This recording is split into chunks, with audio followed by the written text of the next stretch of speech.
When I first moved into the old Victorian house on Elm Street, I thought I'd found a hidden gem. The place had been on the market for ages, and I got it for a steal. It was a little rundown, sure, but it had character, high ceilings, intricate woodwork, and a sprawling, overgrown garden. The paint was peeling, the roof had seen better days, but underneath all that wear and tear, there was undeniable beauty. The house had been built in the late 1800s by a wealthy banker who had lived there with his wife and children. Over the years, it passed through various hands, each owner leaving behind their mark, their little renovations, and personal touches. But for the last few decades, it had stood empty, abandoned, and forgotten. The first few nights in the house were uneventful. I spent my time unpacking, getting to know the creaks and groans of the old house as it settled at night.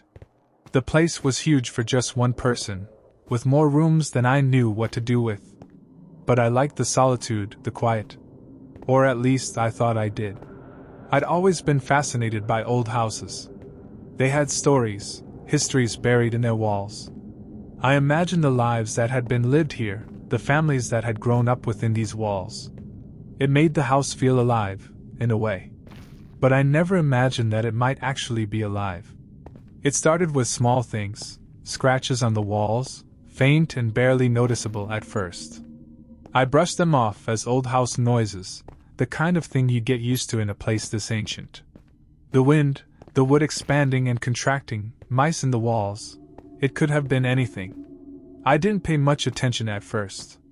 But then they got louder, more persistent. It sounded like something was moving behind the walls, scratching and scraping, trying to get out. The noise wasn't confined to just one part of the house. Some nights it would come from the ceiling, others from the walls in the living room or the hallway. It was like the sound was following me, waiting for the quietest moments to make itself known. I told myself it was just mice. I'd heard of people dealing with infestations in old houses like this one, and it made sense. But as the days went on, the noises got worse. It wasn't just scratching anymore. Sometimes, in the dead of night, I'd hear faint whispering, voices so soft that I couldn't make out the words. It was unnerving, but I convinced myself it was just my imagination, that the isolation and the creaky old house were playing tricks on me.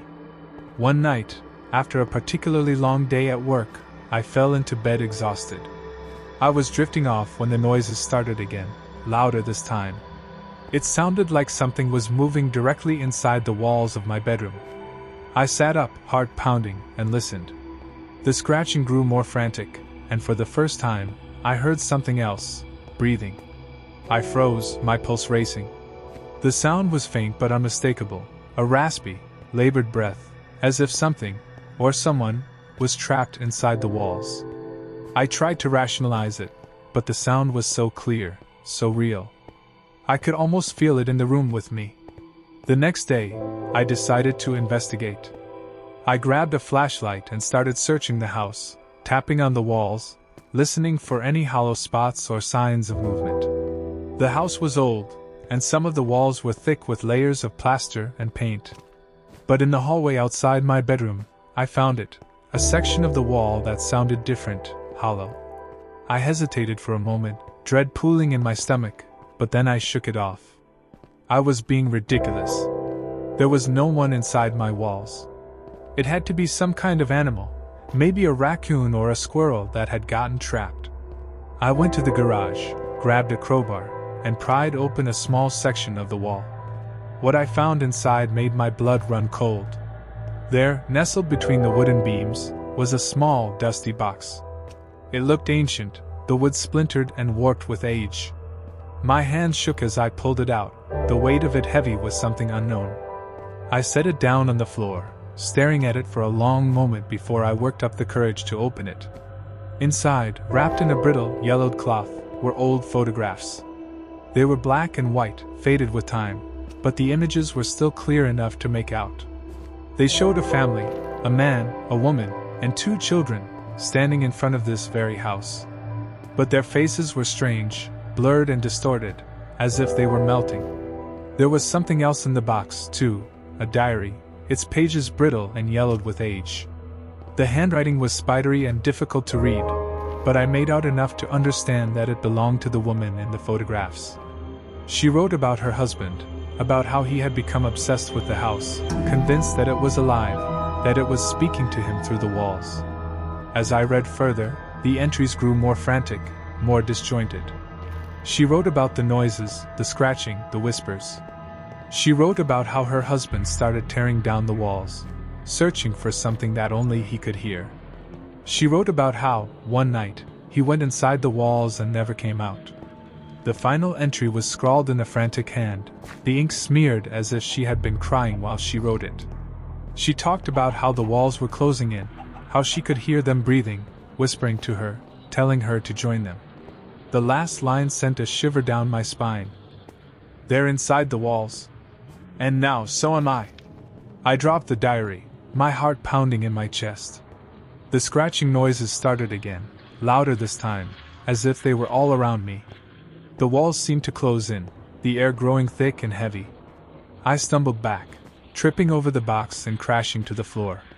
And then I saw it, just for a moment, a fleeting glimpse of something moving behind the walls.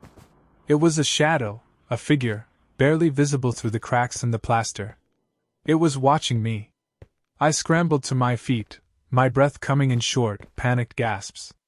The walls were alive with sound now, scratching, whispering, breathing. I could feel them closing in, the space around me growing smaller, tighter. I ran for the door, but it slammed shut before I could reach it, the force of it shaking the walls. Trapped, I pressed myself against the far wall, my eyes darting around the room. The figure was still there, moving closer, its form growing more distinct with each passing second. It was no longer just a shadow. I could see its eyes now, dark and hollow, staring at me from within the wall. I ran, my feet carrying me down the hallway to the only place I could think of, the basement. I threw open the door and descended the creaking wooden steps, the air growing colder as I went deeper. The basement was dark, damp, and unfinished, with exposed beams and stone walls. I felt like I was descending into a tomb. When I reached the bottom, I slammed the door shut behind me and leaned against it, trying to catch my breath.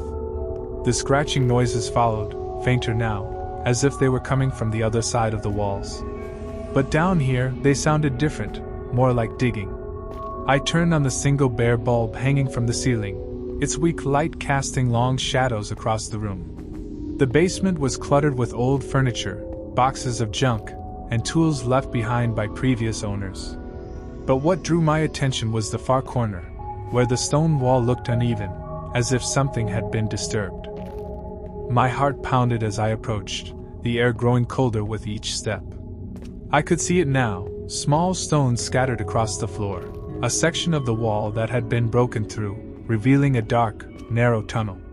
The digging sounds were louder here, echoing up from the darkness below. I wanted to run, to get out of that house and never look back.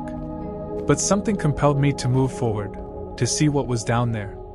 I grabbed a flashlight from a nearby workbench, its beam flickering as I directed it into the tunnel. The tunnel was cramped and narrow, just wide enough for a person to squeeze through. The air was thick with dust and the smell of earth. I crouched down and crawled inside, the walls closing in on me as I made my way deeper into the darkness. The tunnel sloped downward, the sound of digging growing louder with each step. My flashlight flickered, casting shadows that danced across the dirt walls. I felt like I was descending into the bowels of the earth, into a place where no one was meant to go. Finally, I reached the end of the tunnel, where it opened up into a small chamber. My breath caught in my throat as I took in the sight before me. The chamber was filled with old, rotting coffins, that were splintered and decaying. They were stacked haphazardly, some open, others sealed tight with rusted nails. The digging sounds were coming from one of them, a coffin that was shaking, its lid rattling as if something inside was trying to get out. I backed away, my mind reeling. This wasn't real. It couldn't be real. But the sounds, the movement, they were too real to deny. I could see the lid of the coffin starting to crack, splinters of wood falling away as the thing inside forced its way out. I turned and ran, scrambling back up the tunnel as fast as I could. The walls seemed to close in, the air growing colder, thicker, as if the house itself was trying to trap me. The scratching noises were all around me now, coming from the walls, the ceiling, the floor. It was like the entire house was alive, a living, breathing thing that had finally awoken. I burst out of the tunnel and into the basement, slamming the stone wall shut behind me. I could hear the scratching and digging sounds from the other side, growing louder, more desperate. I ran up the stairs, my heart pounding in my chest, the walls seeming to close in around me. When I reached the top, I threw open the basement door and ran through the house, heading for the front door. But as I reached it, the door slammed shut in my face, the force of it knocking me back. I turned and ran for the back door, but it was the same, slamming shut just as I reached it. The windows were sealed tight, the walls closing in, the air growing thicker with every breath. I could feel the house tightening around me, trapping me inside. And then I saw it, just for a moment, a fleeting glimpse of something moving behind the walls. It was the same shadowy figure I had seen before, but now it was clearer, more distinct. It was moving through the walls, its form shifting and changing as it came closer. I ran up the stairs, my feet barely touching the steps as I fled. The walls were closing in, the scratching and whispering growing louder, more frantic. I could feel the house closing in around me, the air growing colder, thicker. The figure was right behind me now, its breath hot on the back of my neck. I reached the top of the stairs and ran down the hallway, but the walls were closing in, the space growing narrower with each step. I could feel the figure right behind me, its cold, clammy hand reaching out to grab me. I threw open the door to my bedroom and slammed it shut behind me, but the scratching and whispering were already inside. The walls seemed to pulse and breathe, the air thick with the smell of earth and decay. I could feel them closing in, the space growing smaller, tighter. And then, with a final, desperate scream, the walls closed in completely, and everything went dark. When the police finally arrived, they found the house empty, the front door wide open. The place was in shambles, the walls torn apart in several rooms, as if someone had been searching for something. But there was no sign of the new owner. It was as if I had simply vanished. The house was boarded up after that, deemed unsafe and left to rot. But sometimes, late at night, people in the neighborhood swear they can still hear the scratching, the faint whispers echoing through the empty rooms. And if you listen closely, they say, you can hear someone inside the walls, calling for help.